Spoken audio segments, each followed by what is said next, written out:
আমি যখন শুরু করেছি তখনই ফুটবলটা আসলে একটু অন্যরকম ছিল, যে মেয়েরা ফুটবল খেলবে এটা আসলে অনেকের কাছে ভালো লাগতো না।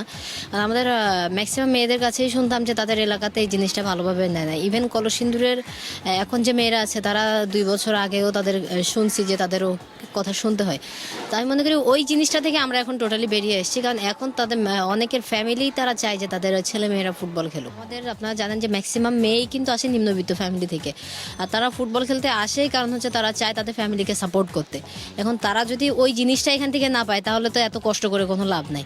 এখন আমাদের এর জন্য আমাদের লিগটা খুবই দরকার, কারণ ফেডারেশন থেকে যথেষ্ট টাকা তারা পায় না, কারণ ছেলেরা যেভাবে ফ্যাসিলিটিস পায় ওভাবে মেয়েরা পায় না।